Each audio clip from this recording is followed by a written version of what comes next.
Hi అండి.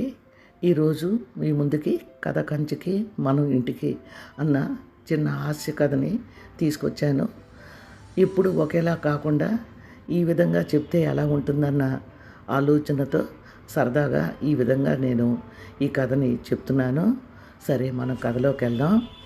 కాకి ఆ ఇంటి చుట్టూ తెగ తిరుగుతుంది. ఒక పక్క కడుపులో మంట, ఆకలి, ఎక్కడ ఎంగిలి మెతుకులు కూడా దొరకడం లేదు. ఏం మనుషులో ఏమిటో ఇప్పుడు అంతా ఫ్యాషన్ అయిపోయి చక్కగా అంట్లు తోముతున్నప్పుడు కంచాల్లో మిగిలిపోయిన అన్నం మెతుకులు పక్కకు విసిరేసేవారు పనివాళ్ళు. ఇప్పుడు అసలు మెతుకులే ఉండడం లేదు. అదేదో డస్ట్బిన్లో కవర్లో పెట్టి వేసేస్తున్నారట. ఏం చెయ్యాలి మరి ఇప్పుడు? ఈ పాటికి పని మనిషి వచ్చేయాలే, ఇంతవరకు రాలేదు. నా కాకి గోల భరించలేక ఎదవ కాకి వేపుకు తింటుంది. ఉండు, ఏదో ఒకటి తెస్తానని లోపలికి వెళ్ళి మిగిలిపోయిన రొట్టె ముక్కలో కొన్ని అన్నము తెచ్చి విసురుగా వేసి, తొందరగా తినేసిపో, నీ కాకిగోల భరించలేకపోతున్నాను అని అనేది పని మనిషి.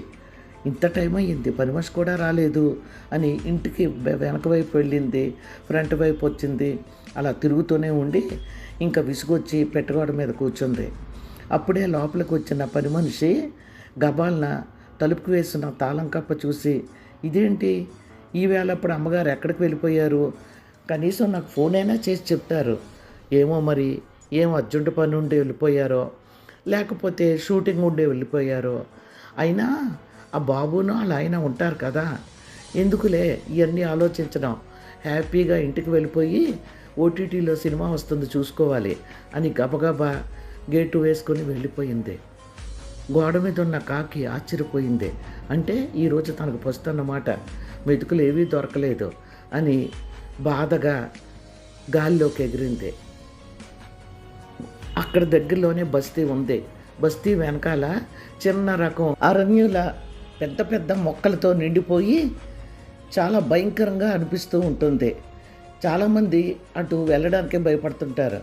ఎందుకంటే అక్కడ ఏ జంతువులు ఉన్నాయో ఏంటో, బాబోయ్ ఇది అడవిలాగా ఉంది, ప్రభుత్వం పట్టించుకోదేమిటి అని కొమ్మ మీద విచారంగా కూర్చుంది. అక్కడే ఉన్న కోయిల కూసింది. గబాలన కోయిల వైపు చూసింది. అదృష్టవంతురాలివి, ఎంత మంచి గొంతుకో నీది, నా గొంతుకు ఉంది. నేను నోరు తెరవగానే ఎదవ కాకిగోల అంటారు, నువ్వు లక్కీ అని అంది కొంచెం అసూయతో. కోయిల చిన్నగా నవ్వింది. కోయిల్లాంటి గొంతుకుంటే మాత్రం నేనేమోనా అందలం ఎక్కానా? నా బ్రతుకు నీ బతుకులాగే ఉంది. ఇంకా నీకే బెటరు. నీకు ఎంగిలి మెతుకులైనా దొరుకుతున్నాయి, నాకేమీ దొరకడం లేదు. అయినా నా గొంతుకు చూసి ఎవరు మెచ్చుకుంటారు? ఎవ్వరూ మెచ్చుకోరు. కాకి కోయిల రెండు ఒకేలా ఉన్నాయని మీది మెక్కులు అంటూ ఉంటారు అని అందే. అన్నట్లు ఇంత పెందలాడే వచ్చేసావేమిటి అంది కోయిల. ఏం చెయ్యని చెప్పు, నేను ఎప్పుడు ఎంగిలి మెతుకులు తినే ఇంటికి వెళ్ళాను. ఆ ఇంటికి తాళం వేసి ఉంది. ఆ అమ్మాయి గారు ఎక్కడికి వెళ్ళిపోయారో ఏంటో. ఆవిడ సెలబ్రిటీలే, షూటింగులు, ఈవెంట్లు ఇలాంటివన్నీ ఉంటాయి. కానీ ఆవిడ మొగుడు కొడుకు ఇంట్లోనే ఉంటారు. నా కర్మ, ఈరోజు వాళ్ళు కూడా లేరు. పని మనిషి వస్తే చక్కగా లోపలికి వెళ్ళి అంట్లన్నీ తెచ్చుకొని అక్కడ వేసుకొని నేను అరుపులు అరవడం విని నీ ఏదో కాకిగోల మండిపోను. ఉండు, ఏదో ఒకటి తెస్తానని వంటింట్లోకి వెళ్ళి నాకేవో ఒకటి తెచ్చి అక్కడ పడేస్తూ ఉంటుంది. ఈరోజు ఆ అదృష్టం కూడా లేదు. నా కడుపు మండిపోతుంది, ఎంత ఆకలి అనుకున్నావు అని అందే. ఏ ఆ ఒక్కిల్లే ఉందా? బోల్డ్ ఇల్లులు ఉన్నాయి కదా అక్కడికి వెళ్ళలేకపోయావా అంది కోయిల. ఎందుకు లేవు, ఉన్నాయి. వాళ్ళంతా బాగా బలిసున్న వాళ్ళు అసలు తలుపులే తీయరు. ఇల్లంతా ఏసీలు పెట్టించుకొని స్వర్గంలాంటి ఇంట్లో తాగుతూ తింటూ పాటలు పెట్టుకుంటూ డ్యాన్సులు చేస్తూ అల్లరల్లరిగా ఉంటారు. ఒక్కసారి కూడా తలుపు తీసి పైకి రారు. ఇల్లంతా ఏసీ. ఏంటనుకున్నావు, బాగా డబ్బున్న వాళ్ళు. ఆ డబ్బు కూడా ఎక్కడిదో కాదులే, ప్రజల సొమ్ము తిని సంపాదించిన వాళ్ళే అని అంది కాకి. ప్రజల సొమ్ము తినా? అదేంటి అలా అంటున్నావు అని అంది కోయిల. మరి ప్రజల సొమ్ము కాకపోతే వాళ్ళకి ఎక్కడి నుంచి వచ్చింది అనుకుంటున్నావు? నాకు తెలీదా ఏంటి? ఎంగిలి మెతుకుల కోసం నేను అందరిళ్ళకి వెళ్తాను ఎక్కడ దొరుకుతాయా అని. వీళ్ళు ఒకప్పుడు ఎందుకు పనికిరానోళ్ళు రాజకీయాల్లోకి చేరాక ఇలా మారిపోయారు.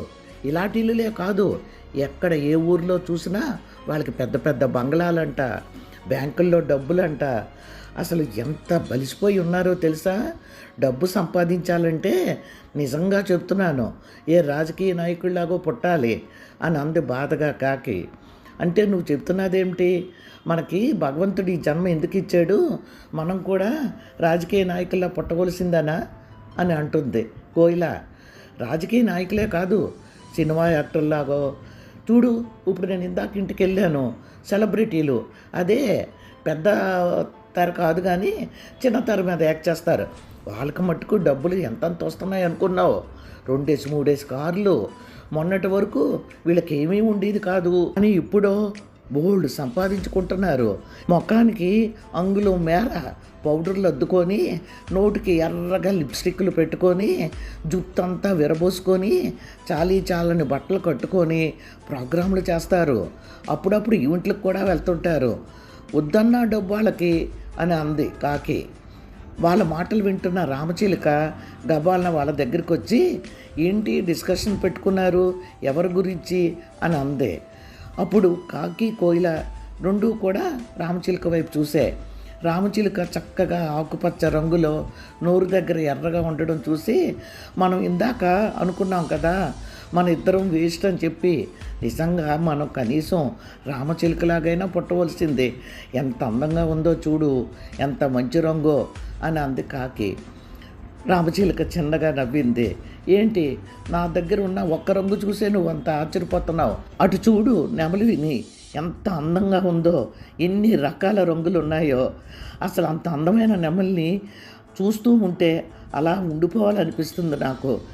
ఒక రంగా 2 రంగుల ఎంత అందంగా నెమలి విప్పి నాట్యం చేస్తుందో చూడు అని అంది రామచిలుక. ముగ్గురు కలిపి నెమలి దగ్గరికి వెళ్ళాయి. నెమలిని చూసి, నువ్వు నిజంగా మా అందరికన్నా అదృష్టవంతరాలివి. నువ్వు ఎంత అందంగా ఉంటావో తెలుసా? నువ్వు నెమలి విప్పి నాట్యం ఆడుతుంటే ఆ రంగులు చూస్తే మాకు మతిపోతుంది. నువ్వు నిజంగా ఈ అడవికి రాణిలాంటి దానివి. నిన్ను మించిన అందం ఈ అడవిలో ఎవరికీ లేదు అని అంది కోయిల. నెమలి చిన్నగా నవ్వింది. నాకు ఎంత అందం ఉంటే మాత్రం ఏమిటి చెప్పు?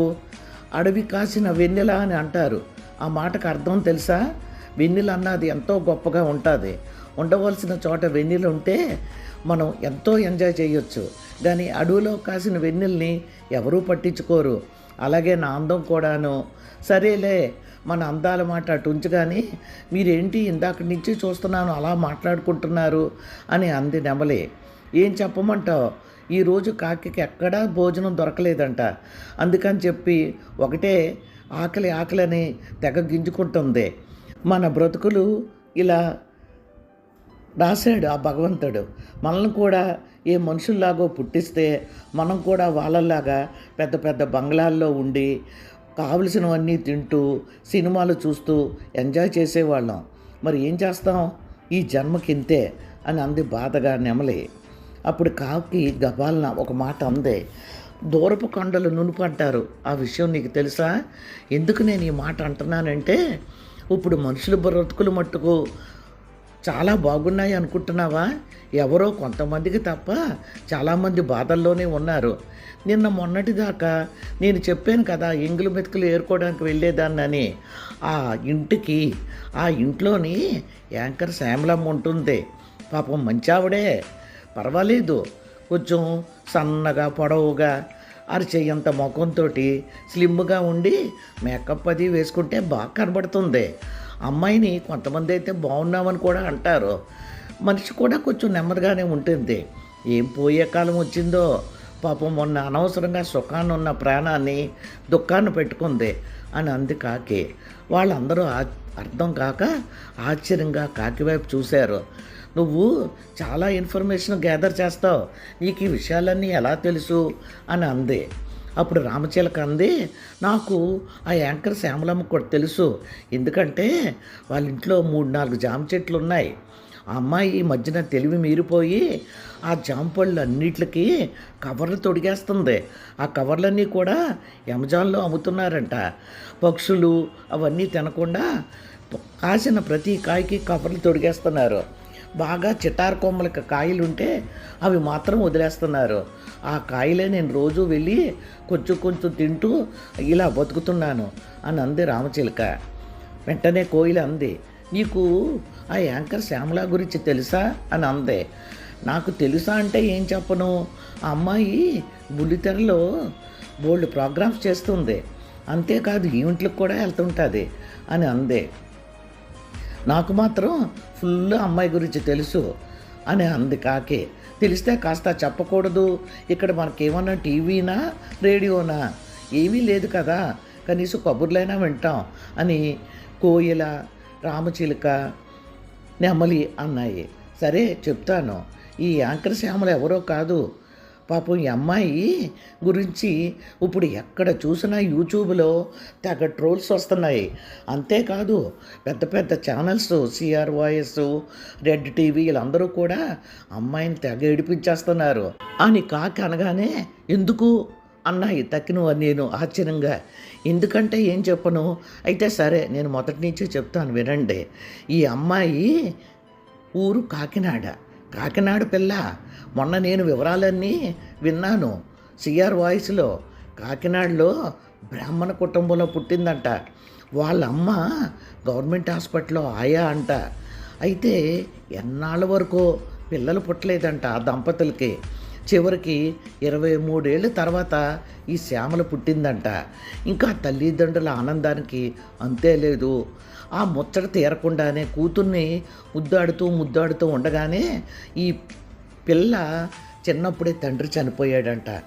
అప్పుడు ఎంత కష్టం చెప్పు, ఒక్క ఆడది ఈ పిల్లని పెంచడం. కానీ పాపం ఆ తల్లి అలా అనుకోలేదంట.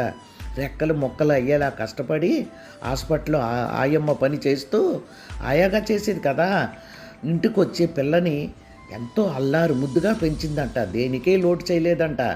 కానీ కథ ఇక్కడే అడ్డం తిరిగింది. చెప్పుకున్నాం కదా ఈ పిల్ల గురించి, సన్నగా పొడవుగా చంటి పిల్లలంతా ముఖం వేసుకొని ఉంటుంది. ఎక్కడ వెతికితే బొద్దు పిల్ల, లావు పిల్ల అని అనుకోవడానికే లేదు. ఇవన్నీ ఉండడంతో ఈ పిల్ల స్కూల్లోనే 10వ తరగతికే మొదలు పెట్టేసిందంట. ఎవరో ఒకరిద్దరు అని ఉంటారు నువ్వు స్లిమ్గా బాగుంటావని. అంతే ఈ పిల్ల తలకి చర్రుమని వెళ్ళిపోయింది. అవును, ఇంత బాధలు పడుతూ ఇంత పూర్గా బతికే బదులు ఈ సినిమా యాక్టర్లకి పెద్ద పెద్ద కార్లు, ఇల్లులు ఉంటాయి కదా, నాకేం తక్కువ, నేను సినిమాలో యాక్ట్ చేసేయాలి అని అనుకుందంట. అనుకుంటే సరిపోతుందా, అది అమల్లోకి రావాలి కదా. ఈలోగా 10th క్లాస్ పరీక్షలు వచ్చాయి. చదువులో అంతంత మాత్రమే 10th పోయిందట. తర్వాత వాళ్ళ అమ్మతో ఈ చదువు నా వల్ల కాదు, నేను సినిమాల్లో యాక్ట్ చేసి బోల్డ్ డబ్బులు సంపాదిస్తాను అమ్మా అని చెప్పిందంట. ఆ తల్లికి కూతురంటే ప్రాణం. లేమిలో బాధపడుతున్నారు. అవును, తన కూతురు అందంగానే ఉంటుంది. సినిమాల్లోని వాళ్ళతో పోలిస్తే నా కూతురికేం తక్కువ, మేకప్ వేస్తే ఇంకా అందంగా అయిపోతుంది అని పాపం ఆ తల్లి ఆశతో కూతుర్ని తీసుకొని హైదరాబాద్కి వచ్చిందంట. ఇంకా సినిమా ప్రయత్నాలన్నీ బోల్డ్ చేశారు, ఎక్కడా కలిసి రాలేదంట. చివరికి వాళ్ళకి తెలిసింది ఏంటంటే, అదేదో కాస్టింగ్ కౌచ్ అని ఈ మధ్యన తెగ చెప్పుకుంటున్నారు కదా, అది చాలా ఎక్కువ ఉందని తెలిసిందంట. పాపం ఆ తల్లి కూతురు కూడా ఇబ్బంది పడ్డారు. ఏదైనా యాక్ట్ చేయాలంటే ఆ కాస్టింగ్ కౌచ్ భరించవలసిందే. ఏం చెయ్యాలా అని ఆలోచిస్తుండగానే ఏదో చిన్న చిన్న పాత్రలు ఇలా కనిపించి అలా వెళ్ళిపోవడం వచ్చాయంట. చేశారంట, కానీ డబ్బులు రాలేదు. తర్వాత వాళ్ళకి ఏం చెయ్యాలో తెలియలేదు. అప్పుడే ఈ పిల్ల, అదే ఈ యాంకర్ శ్యామల, పెద్ద తెర లాభం లేదు, నాకు చిన్న తెరలోకి వెళ్ళిపోదాం అని చెప్పి ఈ చిన్న తెరలో సీరియల్స్లో యాక్ట్ చేయడానికని ప్రయత్నాలు మొదలుపెట్టిందంట. అక్కడ కూడా ఉంది కాస్టింగ్ కౌచ్. కానీ ఎలాగోలాగా ఎవరితోటో పరిచయం అయ్యి ఆ పరిచయం ద్వారా సీరియల్స్లో నటించడం మొదలుపెట్టిందంట. అంతేకాదు తమిళమో అరవమో నాకు అర్థం అవ్వలేదు, అక్కడ కూడా యాక్ట్ చేసిందంట. కానీ డబ్బులు అనుకున్నంత రాలేదంట. ఏం చెయ్యాలో ఆ పిల్లకి తెలియలేదు. చాలా బాధలు పడిందంట. సిరి అబ్బకపోయినా సీడ అబ్బిందంటారు చూడు, అలాగైంది శ్యామల పని. అప్పుడే సడన్గా ఈ పెళ్లి చేసుకున్న అబ్బాయి, అదేలే నరసింహారెడ్డో ఏదో ఉంది పేరు. ఆ అబ్బాయితో పరిచయం ఏర్పడి ఆ పరిచయం కాస్త ప్రేమగా మారి ఆ అబ్బాయిని పెళ్లి చేసుకోవాలని నిర్ణయానికి వచ్చేసింది. ఈ మాటే వాళ్ళ అమ్మతో చెప్తే ఆ తల్లి గుండె పగిలినంత పని అయ్యింది. ఎందుకంటే ఆ పిల్ల చిన్నప్పుడే తండ్రి చనిపోయినా ఆయా పని చేస్తూ కూతుర్ని అల్లారు ముద్దుగా పెంచుకుంది. అంతేకాదు వాళ్ళ చుట్టాల అబ్బాయితో పెళ్లి చేయాలని అనుకుందట ఆవిడ. ఆ మాటే అంది, నేను చస్తే పెళ్ళికి ఒప్పుకోను, నేను చెప్పిన సంబంధం చేసుకో, నా మాట విను, మనం ఇక్కడికి ఎందుకు వచ్చాం, డబ్బులు సంపాదించుకొని స్థిరపడ్డానికి, నువ్వు ఇప్పుడు ఎలా అంటే అలా అని ఎన్నో రకాలుగా నచ్చజెప్పి చూసిందట. అబ్బే ఆ తల్లి మాటలేవి ఈ శ్యామల తలకి ఎక్కలేదు. అంటారు కదా ప్రేమ గుడ్డిదని, మరి అదో ఏమిటో తెలియదు కానీ పాపం ఆ తల్లిని చాలా బాధ పెట్టి తల్లికి తెలియకుండా ఈ నరసింహతో వెళ్ళిపోయి పెళ్లి చేసుకుందట. ఇది చాలా బాధపడవలసిన విషయమే. ఎందుకంటే తల్లిదండ్రి ఉండి పిల్లని పెంచడం వేరు, తాను ఎంతో కష్టపడి పెంచి పెద్ద చేసిందే. ఆ తల్లిని అలా బాధ పెట్టకూడదు కదా. అక్కడే ఈ అమ్మాయి పప్పులో కాలేసిందే. అదే వాళ్ళ అమ్మ చెప్పినట్టు ఏ బ్రాహ్మణ కుర్రోడినో పెళ్లి చేసుకుంటే చక్కగా కాకినాడలో చక్కగా ఒక గృహిణిలా పిల్లల్ని కంటూ బతికేదేమో. కానీ ఆ అవసరాలు తనకు అక్కర్లేకపోయాయి. ఎందుకంటే తను సెలబ్రిటీ అయిపోయి పెద్ద స్టార్ అయిపోయి బ్రతకాలనుకుంది. అందుకనే తను ఆ అబ్బాయిని పెళ్లి చేసుకుంది. ఇద్దరూ కలిపి బుల్లితెరనో పెద్ద తెరనో దున్నేద్దాం అనుకున్నారు, కానీ అది కుదరలేదు. ఇలాగ రోజులు గడుస్తున్నాయి. తల్లి ఈ బాధను భరించలేక ఏ తల్లి కూడా ఇలాంటి నిర్ణయం తీసుకోదేమో. కాశీకి వెళ్ళిపోయింది ఆవిడ. పాపం ఎంత గొప్ప ఇల్లాలో ఆ తల్లి. తన బాధ ఎక్కడ ఉన్నా ఎక్కువ అవుతుందే తప్ప తక్కువ అవ్వదు. ఇక చుట్టాలు పక్కాలు అంటారా, రాబందుల్లాగా పీక్కు తింటారు. ఇవన్నీ కాకుండా ఆ దేవుడి సన్నిధిలో మనశ్శాంతి దొరుకుతుందేమో అని పాపం ఆవిడ అక్కడికి వెళ్ళిపోయిందే. ఇక శ్యామలకి సీరియల్స్లో కూడా అవకాశాలు తగ్గిపోయాయి. ఏం చేయాలో తెలియలేదు. కానీ పెద్దవాళ్ళతో అక్కడక్కడ పరిచయాలు ఏర్పడడం వల్ల ఈవెంట్స్లో మాట్లాడడానికి బయలుదేరింది. అదే యాంకర్ పని మాట. యాంకర్ పనిలో పెద్ద పెద్ద వాళ్ళు ఉన్నారు కదా, 2 చేతులా సంపాదిస్తున్న వాళ్ళు. ఆ సుమ అని, ప్రదీప్ అని, రవి అని, శ్రీముఖ్ అని వాళ్ళందరినీ చూస్తుంది. వాళ్ళు ఎంత పెద్ద సెలబ్రిటీలో, వాళ్ళకి ఎన్ని కోట్లు ఆస్తుందో. నాకేం తక్కువ. ఎప్పుడు ఈ అమ్మాయికి ఓవర్ కాన్ఫిడెన్స్ ఉంది, నేను వాళ్ళని దాటి వెళ్ళిపోతానని యాంకర్గా అవతారం ఎత్తింది. జర్నలిస్టు ఎమ్మంత రామారావు గారు అన్నట్లు ఈ అమ్మాయి యాంకరు, అంతే యాంకరు, అంతేగాని ఏమీ పేరు ప్రఖ్యాతలు సంపాదించలేదు. కనీసం 3వ 4వ స్థానంలో వెనకాతలు ఎక్కడో ఉంది. ఆ అమ్మాయికి తనకు తానే అలాగా అనేసుకుంటే అలాగా అని మొన్నే నేను విన్నాను. ఎమ్మంత రామారావు అన్నారు. అయినా ఇప్పుడు ఆ విషయాలన్నీ ఎందుకు కానీ మొత్తం మీద ఒక ఇల్లు, అదే విల్లావో ఏదో కట్టుకుంది, ఒక కారు కొనుక్కుంది. రోజులు బాగానే గడుస్తున్నాయి. వాళ్ళలా కోట్లు సంపాదించకపోయినా ఏదో యాంకరింగ్ చేస్తూ బ్రతుకుబండి ఈడుస్తున్నారు. ఇది చాలదన్నట్లు సడన్గా నేను ఇందాక చెప్పాను కదా, ఆ ఇళ్ళన్నీ బాగా బలిసున్న రాజకీయ నాయకులని, అవన్నీ చూసి సినిమా వాళ్ళందరూ కూడా ఛాన్సులు తగ్గిపోయాక రాజకీయాల్లోకి వచ్చేసి కోట్లు సంపాదిస్తున్నారు, 100 కోట్లు స్కాములు చేస్తున్నారు. రాజకీయాల్లో రాణించాలంటే గడగడ మాట్లాడడం రావాలి. తన యాంకర్ కాబట్టి దంచి మాట్లాడేస్తుంది. ఇంకేం కావాలి, తను అర్జెంటుగా రాజకీయాల్లో చేరిపోవాలి, ఈ యాంకరింగ్ మీద ఎంతనే సంపాదిస్తాను అని అనుకొని రాజకీయ తీర్థం తీసుకుంది. ముగుడు పిల్లలు ఇద్దరు కూడా కండువాలు కప్పుకొని మేము ఈ పార్టీకి కార్యకర్తలు అని చెప్పి తర్వాత నెమ్మదిగా ఏదో ఒక సీటు కొట్టేవచ్చని ఆశపడ్డారు. ఈ కథ ఇక్కడితో ఇలాగుంటే బాగానే ఉన్నాం. ఈ మధ్యలో ఆ యాంకర్ శ్యామల భర్త ఒక ఆడావిడ దగ్గర 1 కోటి రూపాయల దాకా కొట్టేశాడు అని చాలా పెద్ద గొడవలే జరిగి జైల్లోకి వెళ్ళాడు. పాపం ఈ అమ్మాయి గారు ఈవెంట్స్ అని ఈ షూటింగ్లని చేసుకొచ్చి మొత్తగా నిద్రపోయిందంట. భర్త ఇంట్లోనే ఉన్నాడు అనుకుందంట. పొద్దున్న లేచేసరికి వార్త తెలిసిందంట, భర్తని అరెస్ట్ చేసి జైల్లో పడేశారని. పాపం అమాయకురాలు శ్యామల. అయితే ఏం చెయ్యాలో తోచలేదు. ఎవరెవరినో పట్టుకొని బెయిల్ మీద భర్తని విడిపించుకుంది. ఇక్కడి వరకు బాగానే ఉంది. తర్వాత ఈ కేసు నుంచి బయటపడాలంటే ముళ్ళుని ముళ్ళుతోటే తీయాలన్నట్లు రాటు తేలిన జైలు నుండి ఎలా తప్పించుకోవాలో తెలిసిన వ్యక్తులు ఎవరైనా తనకు కావాలి. ఎవరున్నారని ఎంత ఆలోచించినా ఎవరూ కనబడలేదు. అప్పుడు పాపం ఈ శ్యామలకి ఒక పెద్ద ఆఫరు, పెద్ద మొత్తంలోనే ఆఫర్ వచ్చి ఒక పార్టీ తరపున ప్రసంగించాలి, పార్టీని నిలబెట్టాలి, పార్టీ గురించి చెప్పాలి అని ఒక ఆఫర్ వచ్చింది. ఇంకంతే. చెప్పాను కదా, శ్యామలకి ఓవర్ యాటిట్యూడ్ అని. తనని మించి ఎవరు మాట్లాడగలరు? అందులోకి బ్రాహ్మణ పిల్ల స్పష్టంగా మాట్లాడగలదు. దంచేస్తానని చెప్పి ఆ బాధ్యతని తన మీద వేసుకుంది. ఇక చూసుకో, తన కలలన్నీ పండిపోతాయి అనుకుంది. ఎందుకంటే రేపు ఈ పార్టీ వస్తే తన భర్త జైలు నుంచి ఆ కేసు నుండి తప్పించుకోవడమే కాకుండా తనకి ఏదో ఒక పదవి ఇస్తారు ఆ నాయకుడు. తను ఈ యాంకరింగ్లు ఇవన్నీ మానేసి ఒక రాజకీయ నాయకురాల్లా ఎదగాలని ఆశపడింది.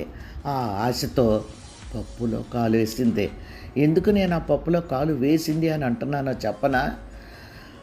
తనకి బ్రాహ్మణ పిల్ల అని అన్నాను కదా, 10 సార్లు అంటున్నానని కాదు. మంచి వాక్చాతుర్యం ఉంది, స్పష్టంగా మాట్లాడడం ఉంది.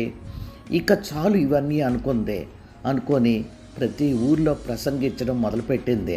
ప్రసంగించడంలో తప్పు లేదు. ఏ పార్టీలకైనా సరే కార్యకర్తలు ఉంటారు, ఇలా క్యాన్వాస్ చేసిన వాళ్ళు ఉంటారు. అవన్నీ మామూలే. అప్పుడు ఏం చేయాలి? తన పార్టీ వాళ్ళు ఏవేవి తీసుకొచ్చారో, ఎంతంత మంచి పథకాలు తీసుకొచ్చారో, తన పార్టీ నాయకుడు ఎంత గొప్ప మహావ్యక్తో ఇలాంటివి చెప్పుకుంటే పాపం ఈరోజు శ్యామల పని ఇలా ఉండేది కాదు. అబ్బే, ఓవర్ యాటిట్యూడ్ అని చెప్పాను కదా, ఇష్టం వచ్చినట్లు రెచ్చిపోయింది. వెళ్ళిన ప్రతి చోట ఎక్స్ పార్టీ వాళ్ళని నోటికొచ్చినట్లు మాట్లాడడం మొదలెట్టింది. పెద్ద లేదు, చిన్న లేదు. తను చాలా చిన్న అమ్మాయి కదా, మరి ముసలిది కాదు, మధ్య వయసు దాటిన అమ్మాయే కాదు. ఇవాళ రేపు చిన్న చిన్న పిల్లలే ఎంత ముచ్చటగా మాట్లాడుతున్నారు.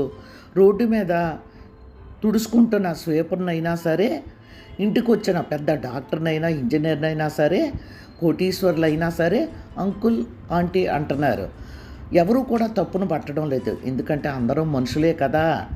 ఆ ఇంగిత జ్ఞానం కూడా లేకుండా 4 సార్లు ముఖ్యమంత్రి అయిన చంద్రబాబు గారిని ఎంతమందో ఇష్టపడి ప్రాణం ఇచ్చే పవన్ కళ్యాణ్ని ఉద్దేశించి ఒక కథ చెప్పేసింది. ఆ కథ వింటుంటే ఎవరైనా ఆశ్చర్యపోక తప్పదు. ఎందుకంటే చాలా తెలివితేటలు ఉపయోగించేశాను అనుకుంది. ముసలి తోడేలు, గుడ్డ నక్క కథ చెబుతూ, ఈ కథలో పాత్రలో ఎవరో మీకే వదిలేస్తున్నాను, మీరే ఆలోచించి నిర్ణయించుకోండి. ఈ కథలో ముసలి తోడేలుకి తోడు గుంట నక్క జత కట్టింది. ఇంకా వాళ్ళు ఎలా గెలుస్తారు చెప్పండి? నేను ఒకటి చెప్తున్నాను ఇక్కడ. నేను కాకినాడ అమ్మాయిగా ఒకే మాట చెప్తున్నాను, వంగా గీత గారు తప్పకుండా గెలిచి తీరుతారు. నిర్ణయం ఎప్పుడో అయిపోయింది. నేను కొత్తగా చెప్పేదేమీ లేదు. కానీ నేను ఎందుకు వచ్చానంటే కాస్త మెజారిటీ పెంచడానికి. ఆవిడ గెలుపు ఎప్పుడో నిర్ణయం అయిపోయింది. నేను వచ్చి ఆవిడకి కాస్త మెజారిటీ ఎక్కువ వస్తుందని అని తేనె పూసిన మాటలు చాలా చక్కగా చెప్పింది. ఇక్కడ నేను ఒకటి చెప్పాలి. ఇప్పుడు సినిమాలు వస్తాయి కదా, ఒక్కొక్క హీరోకి కొంతమంది అభిమానులు ఉంటారు, ఇంకా వేరే హీరోకి కొంతమంది అభిమానులు ఉంటారు. ఆ హీరోని ఏమన్నా అంటే ఈ అభిమానులు కొట్టుకు చేస్తారు. అటువంటిది అందరూ ఇష్టపడే పవన్ కళ్యాణ్ గురించి గుంట నక్క అని నిర్ణయించుకోమంది కదా. గుంట నక్క పవన్ కళ్యాణ్ అని ఆవిడ ఉద్దేశం. ముసలి తోడేలు చంద్రబాబు నాయుడు గారని చెప్పేటప్పటికి ఇక జనాల్ని పట్టుకోలేకపోతున్నారు. వాళ్ళు శ్యామల్ని తిడుతూ, ట్రోల్స్ చేస్తూ, ఎన్నో తిడుతూ వీడియోలు అలా అప్లోడ్ చేస్తూనే ఉన్నారు. ఆ వీడియోలు చూసి పాపం శ్యామల భయంతో వణికిపోతుంది. ఆ మాట చెప్పేసింది కూడా. నిజం చెప్పాలంటే నాకు భయంగానే ఉంది. ఇలాగ ఏమన్నా బాగుందా? ఒక్కొక్కరికి ఒక్కొక్క ఇష్టం ఉంటుంది. ఎవరి ఇష్టాన్ని ఎవరు కాదనకూడదు కదా! నేను ఆ ఉద్దేశంతో చెప్పాను. మీరు నన్ను ఇలాగ బ్రతకొద్దంటే ఎలాగా అని భయపడుతూ వీడియోలు చేస్తుంది. ఇక్కడ పాపం శ్యామల ఒక విషయం తెలుసుకోలేకపోయింది. తను ఆ ఫీల్డ్‌లోనే ఉంది కదా! ఆఫ్టర్ ఆల్ సినిమా బాగోలేదని వేరే హీరో అభిమానులు అన్నారని తెలిసి ఈ హీరో అభిమానులు ఆ అభిమానులు కొట్టడానికి వెళ్ళిపోతారు. రక్తాలు కారేలా కొట్టుకుంటారు. ఫ్లెక్సీలన్నీ తీసి పడేస్తుంటారు. చాలా అల్లర్లు జరుగుతుంటాయి. అటువంటప్పుడు చంద్రబాబు నాయుడు గారిని ఇష్టపడిన మనుషులు ఖచ్చితంగా ఉంటారు. వాళ్ళు ఊరుకుంటారా? ఇక పవన్ కళ్యాణ్ అంటే ఇష్టపడని వాళ్ళంటూ ఎవరు ఉండరు. అందరికీ పవన్ కళ్యాణ్ అంటే ఇష్టమే. అందుకే కదా ఆయన రోజుకి ₹1,00,00,000 ఇచ్చి మరి ఆయనతో సినిమాలు తీస్తుంటారు. అంత పెద్ద యాక్టర్ని కూడా కుంటనక్కతో పోల్చడం ఎవరూ కూడా తట్టుకోలేక యాంకర్ శ్యామలాని ఉతికి ఆరేస్తున్నారు. తన వయసు ఎంత, తన అనుభవం ఎంత, ఒక్క నిమిషం ఆలోచించాలి కదా. తనకి ఎప్పుడూ యాటిట్యూడ్ ఎక్కువే. ఎందుకంటే తను ఒకటే అనుకుంది, ఈ పార్టీ గెలిచేస్తుంది, నాకు ఒక సీట్ ఇచ్చేస్తారు, నేను చెప్పిన పిట్ట కథలకి నేను ప్రతి చోట 1, 2, 3 అంటూ ఈ పార్టీ ఓడి తీరుతుంది, మా పార్టీ హయ్యెస్ట్ మెజారిటీ అని ఎక్కడ పడితే అక్కడ స్పీచ్లు ఇచ్చింది కదా. ఇవన్నీ ఆలోచించి ఆ ₹1,00,00,000 కేసు నుండి తప్పించుకోవచ్చు. దాని ఎదవ యాంకరింగ్ మానేసి రాజకీయాల్లో స్థిరపడిపోవచ్చు. అందరిలాగే కోట్లు వెనకేయొచ్చు అని పాపం చాలా కలలు కంది. కానీ ఆ కలలన్నీ కళ్ళలు అయిపోయాయి. ఇప్పుడైనా మించిపోయింది ఏమీ లేదు. ఓవర్ యాటిట్యూడ్ మానేసి నేను చాలా తప్పుగా ప్రవర్తించాను. ఆ పిట్ట కథ చెప్పడం చాలా తప్పు. నాకు ఎందుకు అలా చేశానో నాకే తెలియడం లేదు. నేను మనస్ఫూర్తిగా క్షమించమని అడుగుతున్నాను అని క్షమార్పణ చెప్తే తప్పకుండా ఎవరైనా క్షమిస్తారేమో. కానీ అలా అంటం లేదు. నేను ఎప్పటికీ జగనన్న వెంటే ఉంటాను. ఎవరికి ఇష్టమైన పార్టీలో వాళ్ళు ఉండొచ్చు కదా అని ఇంకా ఓవర్ కాన్ఫిడెన్స్ చూపెడుతూనే ఉంది. చూపెట్టద్దు అని నేను అనడం లేదు. కానీ అందరూ ఏమనుకుంటున్నారంటే పిల్ల కాకి ఏం తెలుసు ఉండేలు దెబ్బ అని. తను చాలా పొరపాటు చేసిందే. ఆ పొరపాటును సర్దిద్దుకుంటే చక్కగా మళ్ళీ యాంకరింగ్ చేసుకుంటూ హ్యాపీగా బ్రతకొచ్చు అని బాధగా అంది కాకి. అదేంటి, ఆ యాంకర్ శ్యామల గురించి నువ్వు అంత బాధపడిపోతున్నావు? చేసిన దానికి అనుభవించాలి కదా అని కోపంగా అంది కోయిల. మనిషి అన్నాక తప్పు చేస్తారు, తప్పు చేయకూడదని ఉందా? చేసిన తప్పును సర్దిద్దుకుంటే పోలా? అయినా నేను ఇన్నాడు బట్టి ఆవిడ మెతుకులు తింటూనే బ్రతుకుతున్నాను. ఆ మాత్రం విశ్వాసం చూపెట్టకపోతే ఎలా? ఇప్పుడు చూడు, శ్యామల నోరు తోల వలన పెద్ద పెద్ద మాట్లాడి ఎన్ని చిక్కుల్లోనో చిక్కుకుంది. ఆ చిక్కులన్నీ తొలగిపోవాలంటే తన నోటికి కొంచెం అదుపు పెట్టుకొని క్షమార్పణ అడిగితే అందరూ తప్పకుండా క్షమిస్తారని నాకు అనిపిస్తుంది. కానీ ఇవన్నీ చెప్పాలంటే నాకెక్కడవుతుంది? ఆ భగవంతుడు అలా పుట్టించాడు కదా కాకిలాగా. నేను ఎంత అరిచినా కాకి గోలని అనుకుంటారు అని అంది కాకి. వెంటనే నెమల అంది, నిజంగా మనం ఈ అడవిలో ఉండి మనకేమీ తెలియడం లేదు. మనుషుల్లో ఇంతంత రాజకీయాలు నడుస్తున్నాయా? ఎవరిని పడితే వాళ్ళని నోటికొచ్చినట్లు తిట్టి మళ్ళా భయపడిపోతుంటారా? చాలా ఇంట్రెస్టింగ్గా ఉంది. నేను ఇప్పుడే చెప్తున్నాను, నీకు ఇలాంటి కథలు ఏమైనా తెలిస్తే మాకు రోజు చెప్పొచ్చు కదా, రోజుకొకటి చప్పున మేము వింటాం అని అంది నెమలి. కాకి గర్వంగా అరిచిందే, నాకు బోల్డ్ కథలు తెలుసు. ఆ యాంకర్ శ్యామల ఇంటి పక్కనే ఇలాంటి నోటి దూల ఉన్న మనిషి ఇంకొక అతను ఉన్నాడు. అతని నోటిలోంచి పూతులు తప్ప ఏవీ రావు. నా కంచంలో ఊసేడు అంటారు చూడు, అలాంటి వాడు అతను. ఎందుకంటే రాజకీయం అంటే ఏమిటో తెలియని అతను ఆ పార్టీలోనే రాజకీయం నేర్చుకొని ఎమ్మెల్యేగా గెలిచాడు. తర్వాత పార్టీ మారిపోయి వేరే పార్టీలోకి వెళ్ళాడు.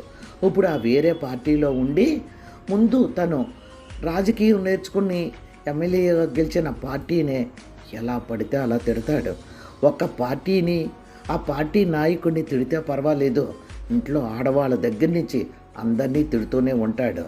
ఇప్పుడు వాడు కూడా అచ్చం శ్యామలలాగే వణుకుతూ ఇంట్లో దాక్కుంటున్నాడు అని అంది కాకి.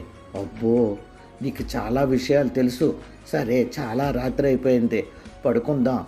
రేపు అందరూ మళ్ళా కలిసినప్పుడు నువ్వు తప్పకుండా ఆ రాజకీయ నాయకుడి గురించి చెప్తావు కాదు అని అన్నాయి అవన్నీను. కాకికి చాలా గర్వంగా అనిపించింది. వీళ్ళందరికీ తను రేపు ఆ రాజకీయ నాయకుడి గురించి కథ చెప్పాలి అని. సరే అని ఒక క్యాట్ వేసింది. ఫ్రెండ్స్, ఇదండి కథ. మీ అందరికీ నచ్చిందనే అనుకుంటాను. ఎందుకో నాకు సరదాగా అలా చెప్పాలనిపించి నేను డైరెక్ట్గా రికార్డ్ చేసి మీకు వీడియో అప్లోడ్ చేస్తున్నాను. మీ అందరికీ నచ్చి మీరు ఇలాగా కొంతమంది గురించి తెలుసుకోవాలని అంటే నా ఊహకు అందిన కథా వస్తువుతో మీ ముందుకు వస్తాను. ఉంటాను. బై. Take care.